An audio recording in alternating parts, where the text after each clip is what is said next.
Nakita ka sa mga balita sa Facebook, and especially sa recent na mga news nga school shootings. Ano sa to?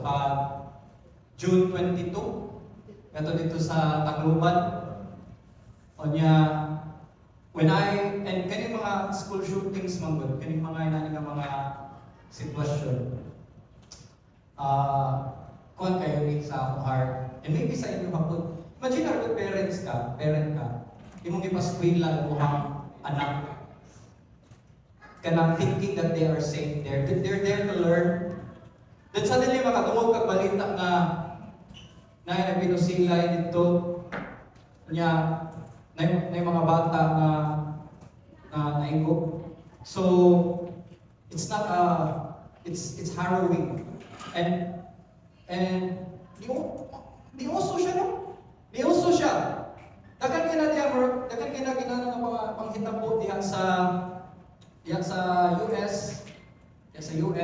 kana mga school shootings, and recently pagkuhain lang diri sa Pilipinas diha sa Tacloban.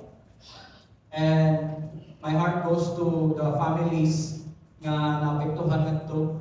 Let's also keep them in our prayers. And tungod sa daan ang panghitabo, di uso siya. What I mean uso is that igara ang mga kampo ni Satanas. Igara, nagkuhan po, nagpauso po, mga panghadlok. Recently dito sa Cebu Eastern, naay ka ng balita po nga naay hulga pa. Nga naay mag-school shooting nga to. Kung ito kipaunta ilang klase, nanggawa sila tanan.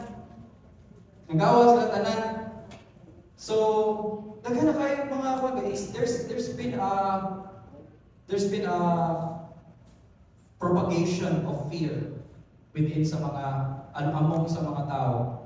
So, but for today, as I was reading the news, I was reminded of one very important thing sa atong nasod karon.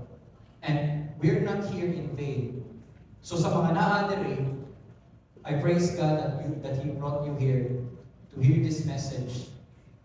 Nga despite sa pagkapuso sa mga bad news nowadays, today you have a break. Today you will hear the good news of the Lord Jesus Christ. Amen? Amen. That's why what our country needs is the King of Kings. Turn to neighbor and say, our country needs the King of Kings. Our country needs the King of Kings. Maunod na, aghan kayo ang mga sige debate online. Kani mga ko ibutar nga presidente. Kani ayaw na siya, ikuha na siya, kasuhan na siya, daga na kayo mga pagbuhan pa. Kani, mawala dyan yung presidente, way makalubos sa kong nasod. Or kani nga senador, or kani senadora, dagan kayo mga kuhan. Pero, bisa kung saan mo pagbali-bali, when you see the big picture, and when you see historically, wala dyan bisag-usang tao na makasulbad sa tanan problema. Kata ba? Wala yung bisag-usang tao may makasulbad sa tanan problema. Ngayon sa itong gobyerno, it's a democracy. Diba? Democracy. When you look to it, mo yung tanaw, wala sila sa posisyon kung wala po nagkahiusa ang mga tao sa pag-utar nila ng posisyon. Diba? So, but today, I'm gonna preach something that there is really one person who can change everything. And it might not be sa atong expectation, but He has bigger plans. And that is the Son of God, Jesus Christ. Amen. The man and the God. One man and God, who is seated at the right hand of the Father. Amen? So, here's Here's what I want to show you. Katong pangita po sa June 22 is not a failure of the environment. Kipangbasol dayon sa mga tao ang mga games. Mga games. Iba na tanan. Iba na ang mga games. Patawag na to ang katong ga-develop ato nga game. Oy, patawag na to. Games lagi problema lagi. Roblox, Dota, ML, Clash of Clans, Candy Crush. Pag Candy Crush, nabutas mga nanay eh. Yung lang na kay level ba? Gibaso na mga games. But kung yung tanawon, it's not really the games. It's a failure of the heart. It's a failure of the heart. Okay? Even ang katong giban nga gore box. Kung yung tanawon, yes, it's a violent game. Pero napunta po dito, pwede rin makaduwa din kayo mga 18 plus. Pero nga nung nakaabot mo to sa bata na less than 18, there is something wrong with the parenting. Pasula na lang tanan, pasula na lang ang game, pasula na ang developer ay lang parent, which is maudyo unta. It's the house, it starts in the household. It starts in the household. Pasulo ng teacher. Ang teacher nasa eskwela, mag-una dyan na ang household. Ang parenting. Yun sa kuha na ito nga bata. And sa parent po, kung imo dyan i-trace tanan, magsugod yun na sa heart. Magsugod yun na sa heart. Ang una sa mga tao, kanyang problema ka, mangita tayo ng band-aid solution para maingon nga na ay action. That is called performative action. Performative. But the real problem, let's sa mga tips, hindi mga practical, sa mga pastor tips, hey, the real problem is in the heart. The real problem is in the heart. Kaya ang mga tao, they are looking for solutions outside, forgetting that the problem is on the inside. So, let's trace back sa history, sa next sa Judges, sa kitsa kung nagbasa sa Bible, kaning panahon sa Judges, muna siya ang time after sa panahon ni Joshua. Nga nakasuod na sila sa Promised Land. Nakasuod na sila sa Promised Land, ang Israel. Then if nag-follow mo na, nakasuod na sila sa Canaan. Ikuman sila sa Ginoo nga ipahawaan na ang mga namuyok diha. Kaya nga naman, Lord, anong pa na ng Lord? Ganun ba? Hindi mo kuno ang Lord sa unang. Kung basa mo sa Bible, tingin nyo ba? Pamatyan ni sila. Ang reason na is that, ang practices dito sa Canaan, kay wicked na kayo. Kung imong tanawon diha, if you read the Bible, ang practices nila ngadto naa na diha ang Baal worship, ang Asherah, usa sa ilang mga practices, ilang mga beliefs, kay i-offer nila ilang mga anak. Isakripisyo nila ilang mga anak dito sa altar why but yun. Diba? Mo na ang practices nila ngadto. Imagine na ragod, lo gusto mo nga kuan, gusto mo muuwan. Moingon ilang religion ngadto, dapat na atay batak na patyon para muuwan. Mo na ilang belief system. Mo na ilang kuan, so it's wickedness na kayo. Kung tanawon po niyo ang balaod sa Ginoo sa Old Testament, naadiha ang fairness, righteousness, highest standard yung kaayo ang balaod sa Ginoo. So, wala nila isunod ang sugo sa Ginoo nga papahawaon to sila tanan. Ang ibuhat sa mga Israelites sa una, nakikidildil na hinuon sa mga kuan sa mga nagkuyok ngadto. Sumoto, natakdan sila. Pero isunod sila sa mga practices nila sa una. Sumuna nga kaning judges, dili jud ko ni Dev na magtudlo ka na Bible story sa Judges. This is one of the darkest chapters of the Bible. Gory kaayo ang Judges. Gory kayo ang Judges. Kaya nagdagdag-patay, naghag as in. Pakayon nyo ka nga, horror nyo ganyan, kung basahan ninyo ang Judges. Kaya mo rin ang time na grabe kayo pagkasaang sa Israel. Ay, gibutan ni rin, mo dyan ang recurring theme sa Judges. Nga nagpuput man kayo ang Israel sa panahon sa Judges. Because in Judges chapter 21 verse 25, in those days, there was no king in Israel. Everyone did what was right in his own eyes. Sa katong panahon na walang pa'y hari ang Israel. Ang mga tao na ito nagbuhat sa kung sa'y tanaw nila mao'y sakto. Sa kung sa'y tanaw nila mao'y sakto. Bear in mind, in those days, naana sila'y balaod. Naana sila'y balaod. Gihatag na sa Ginoo through ni Moses. Pinaka-perfect na balaod. Pinaka-perfect na balaod. Nakibalaod ha? Nakibalaod. Apil na sa balaod. Gusto ko sa example sa mga balaod dito. Kung sa ka-perfect. Nagisultingan ito nga. Kanang if nakay vineyard. Magkuha na ka sa vineyard. Mag-harvest na ka. Naagan yung mga tagap. Diha ay na nagagin ka.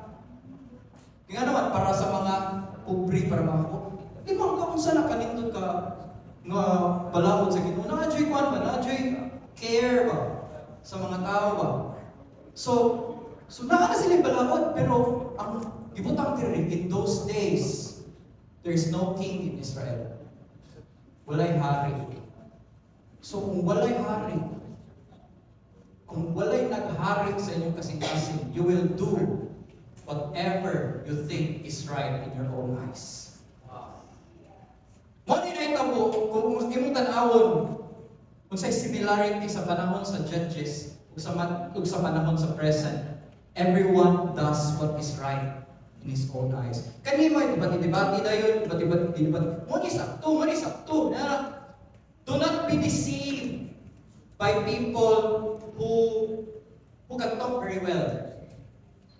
Kanang maayo kayo ba kanang sophist kayo style mo storya, mga in-English kayo or maayo kayo Bisaya, mga wala joy kanang magkanga-kanga ba. Kunya ang mga tao dali ra kayo madali sa kanang sa paagi sa pagstorya. And walay truth in it. And that is why people will also follow what they think is right. Because there's no king. There's no standard. But we are the church of the living God. We know who is our king. And who is that king? Jesus Christ. He is the King of Kings. Ang hari sa tanan hari. Jesus is Lord. Amen?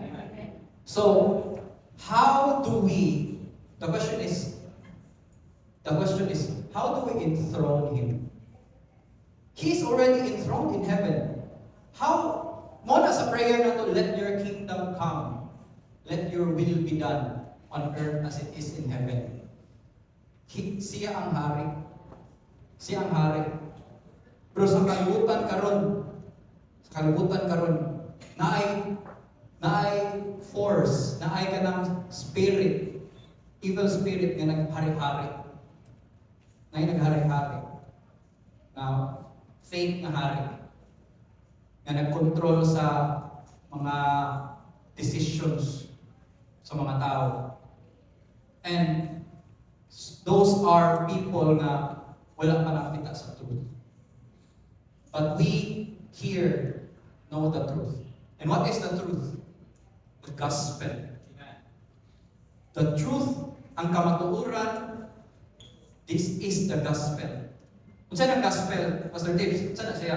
The gospel is the good news. Ang maayong balita. Kung saan maayong balita? Kung makatungkol ang maayong balita, kung saan ka? Malipay, magkaani mo paminaw, makahatag nimo og paglaom. This is the good news. God so loves us. Even though despite nga ang angay unta nato tungod sa atong pagkamakasasala, tungod sa pagkasala ni Adan, our wages of sin sa atong pagkamakasasala is death. Dagan kay tagputang sa Ginoo sa sala. But guess what? God so loves us that He gave His one and only Son to take our place. Kita mo tato ang ilang sang. But iyang gipada iyang anak para makuha sa ato ang place. Siya ang gilansang in place kanato. That is the good news. And when we believe, turn to your neighbor and say, believe. Believe. It's just believing. Whoever believes in Him shall not perish, but have eternal life. Believing in Jesus Christ and His finished work. Believing that He has taken our place. Believing that there is no more condemnation to those who are in Christ Jesus. You will have life and live it to the full. Amen. Hallelujah. Romans chapter 1 verse 16, for I am not ashamed of the gospel. Are you ashamed of the gospel? Is the gospel something to be ashamed of? Christian. Ay, Christian. Alam, nag-preach-preach yung Ginoo. Yawan, yan. No. We must not be ashamed of the gospel because it is the power of God. Say power. Power of God for salvation for everyone who believes.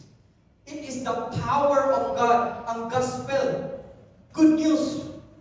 The good news of the gospel of God. Wow. Di man gani ka, makapalit ka o nindot nga kuwan sa shopping nga baratuhon. Nindot ta ni, panapi magani ning mong silingan. Oh, napalit ako sa Shopee. Barato kayo. Nindot kayo siya. Nakapanapi ka. Kay nagamit ni mo niya, gawin pa kay ka nagasto. Diba? Isa nakasuway na. Yung mga ako masawa, hilig na nga, sige, order. Diba, ano matano, diba, ang usa sa ato mga ipanghambog kay unsa ka barato. At sa mall, mahal kayo na. Diri na pa napalit, barato kayo. Diba? Grabe kayo, maayo kayo tang manapit. Samot pa dyan nagamit. But the gospel, dili barato. Dili barato. It's the cost of the blood of the Son of God. And we did not pay anything for it. We did not pay anything for it. He paid it all for us. And for what? So that we may have life and have it to the full. What is food if you don't have life to eat it? What are clothes if you don't have body to wear it? Life is more than food. And your body is more than clothes.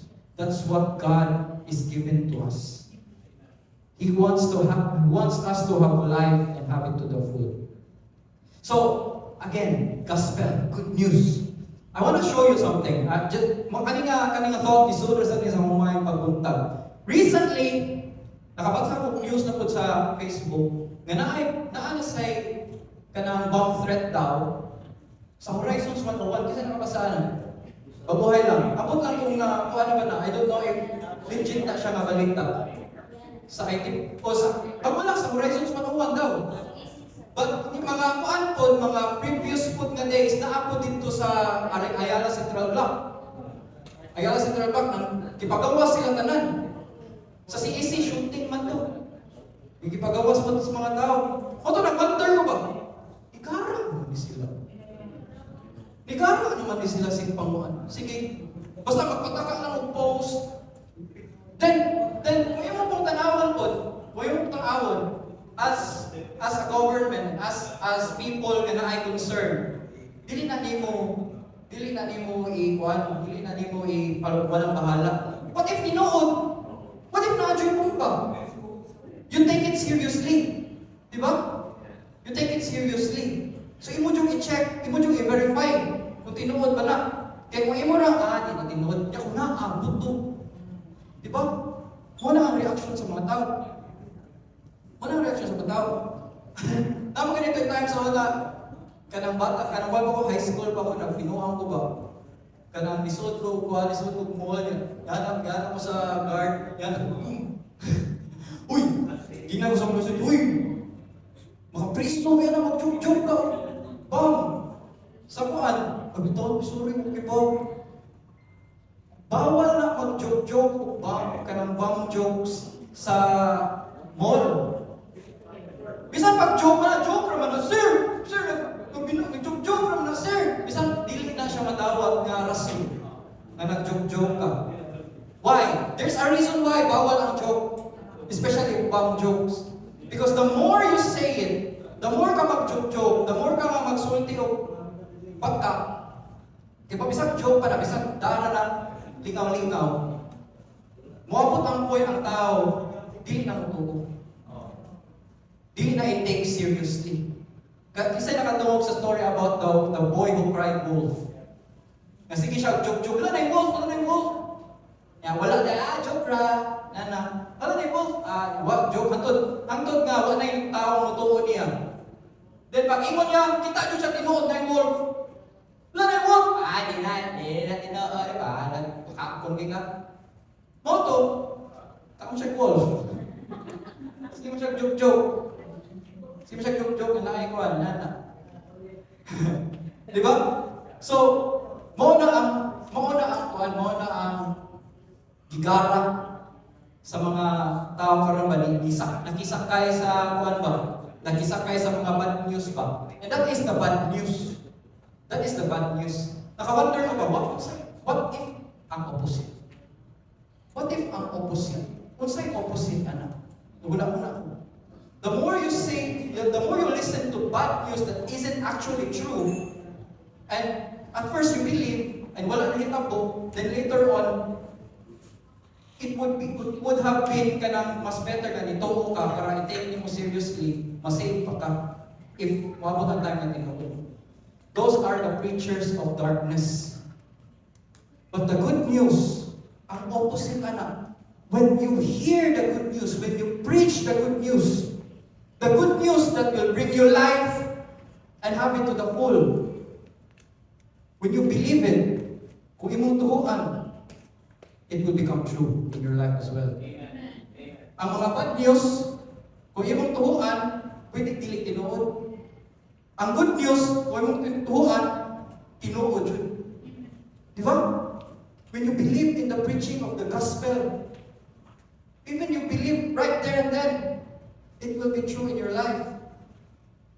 Bisan dili pa nimo ma-experience, di pa nimo ma-feel, continue to believe. And you will see it manifest in your life. Amen. Amen. And God will never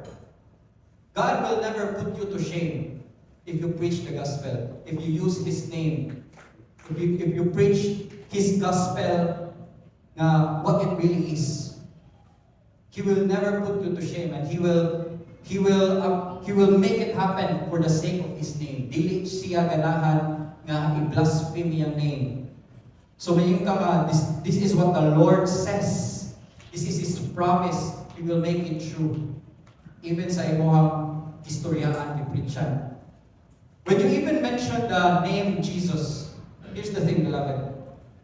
Ako rin na-storya po ni Brother Ken. Remember sa itong conversation, bro, about sa imuhang workmate? When you mention the name Jesus, and what He's done, even sa casual lang conversation kun, nag-istorya kasi mong barbero, or sa kuan, kanang jeepney driver, gawas na siya ng storya, mag-mention ka kang Jesus, as though He's a person who's really real in your life. You know what? I have a friend. I have a really good friend. His name is Jesus Christ. You know him? He's the King of Kings, the Lord of Lords. He's now in heaven as God and man. You know, He's real. May nara ba? Mabilituhan siya ni mo at first, may ka, tinuod yun na. Tinuod siya sa kinabuhi. When you start a conversation with Jesus, you know what happens? The Holy Spirit comes alive. The Holy Spirit is live. He's alive. But what I mean is that, mo energize ba? Mo energize. Because the Lord has already poured out the Holy Spirit throughout the whole world. And ang role sa Holy Spirit is to convict the world of sin. Because they do not believe in me, si Jesus. I-convict niya ang kalibutan of one sin. That sin na wag kanito ni Jesus Christ. The sin of unbelief. So, baka ito, wag mo talituan ang niya. But even if you mention Jesus Christ sa mga unbelievers, the Holy Spirit will be at work. Do not worry about what you say. Do not worry about kanang makawawan pa ka. Do not worry about unsay kasulti sa mga tao nimo. Just talk about Jesus because He is your friend. Di ba? So, you'll see it happen because for it is the power of God to salvation. It is the power of God to everyone who believes. To everyone who believes. So, how can anyone believe if walay ni preach? How can anyone believe if walay ni istorya? And that's why it is written, how beautiful are the feet of those who bring good news. So, beloved, what happens? What happens when we bring the good news and when people believe in the Lord Jesus Christ? In Ezekiel chapter 36, verse 26, this is a prophecy of what's going to happen. Remember, what was the problem sa Juan? It's the heart problem. And when ang promise sa Ginoo, when we believe in Jesus Christ, He will give us a new heart. Ezekiel chapter 36, verse 26, and I will give you a new heart, and a new spirit I will put within you, and I will remove the heart of stone from your flesh and give you a heart of flesh. Kasi kung pasabot na ang Israel sa una, kung imong basahan ang Old Testament, kahit sila nanay balaod, nanay kita isuwat jud. Ayaw ni buhata, ayaw ni buhata. Gibuhat yapon. Gibuhat yapon. So, ang heart of stone, ano mo nang gahing na kasing-kasing, ano ba? Gahing na kayo ba? So, una nga, kung gibutan dito sa Jeremiah, the heart is the most deceitful above all things. Who can understand it? Kaning tibi ni Jeremiah kay ang heart of stone. Ang heart nga gahing nga dili mo patungo sa Ginoo. Bisag nindot na kayo ang balaod. But ang promise sa Ginoo is I will put a new heart. A heart of flesh. Heart of flesh is alive. Say alive. When we believe in Jesus Christ, accept Him as our Lord and Savior, believe that we have died with Him and also rose up with Him, we have already been born again because He gave us His Holy Spirit. When we are born in this world, because of Adam's sin, we are born spiritually dead. But when we believe in Jesus Christ and receive the Holy Spirit, we become born again in the Spirit. So, bisan pa buhi ta, makasasalat ta, buhi ang ato ang lawas, buhi ang ato ang soul, atong mind, but atong spirit patay, kay walay communion sa Ginoo. But when we believe in Jesus Christ tore the veil so that we can access the presence of God by His Spirit. He's given us a new spirit. That's why ngayon ka, born again ka ba? Dili na siya religion. Basta di siya born again siya. Born again is who you are when you believe in Jesus Christ. It's not something ako kanang Christian ko born again. Hindi na siya religion. It's your state. It's you being a new creation. It's you. Amen? We believe in being born again. And I was born again. I believe in Jesus Christ. And I am a new creature. I am a new creation. Amen? I have a new spirit in me because of according to what the Word of God says I will remove your heart of flesh, heart of stone from your flesh. Kaning stone, sa maning stone? Sa maning stone? Asa gisuwat ang Ten Commandments? Sa stone. Sa stone. The Ten Commandments, the law, is unbending. It's hard. It's the ministry of death. But the Holy Spirit brings life. Amen? Kabantay mo sa baby, kumataw, humukayo. There's softness. There's warmth. Diba? Soft and warm is associated with life. Flesh. Diba? But, patayng lawas. Sama ng patayng lawas. Tuski, gahi, bugnaw. That is death. So, paghatag ni Moses sa Ten Commandments, 3,000 ang namatay sa foot sa Mount Sinai.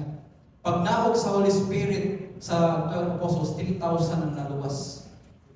We are ministers of the new covenant. Our preaching of the gospel is life to those who believe. Amen? The more ka nga, kita kang problema, and this is a prophecy of the Lord Jesus Christ in those days, sa future, yung siya, the people's love will grow cold. The love of most people will grow cold. What does it mean? Tungod sa kadaghan sa problema sa kalibutan, school shootings, mga inana, ang solusyon sa mga tao is to make more laws. Daghang balaod. Problema, wala na kawat, balaod. Wala na kwan, balaod. The more ka mag-add og balaod, the more magkagahi ang kasing-kasing sa mga tao. Because ang balaod, the law is made for the lawbreakers. The gospel is for you to be alive. So, now, let's wrap this up.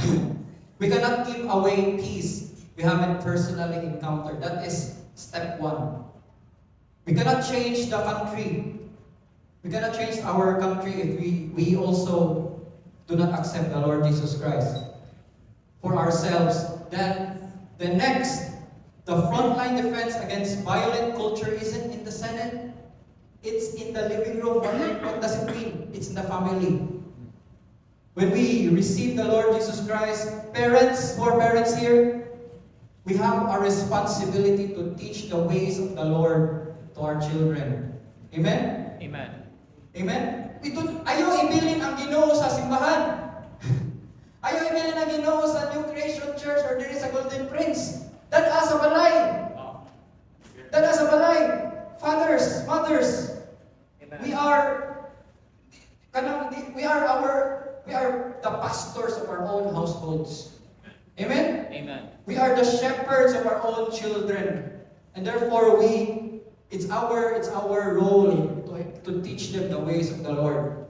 And lastly, share the gospel. Sharing the gospel, hindi na siya outdated obligation. It's an urgent, say urgent. Urgent act of rescue. So we stop expecting politicians to do what only the gospel can do. Amen. Stop expecting. I'm not saying di na mo butang, but I'm saying our allegiance should not be in one person in government or any person in the government, but rather to the Word of God.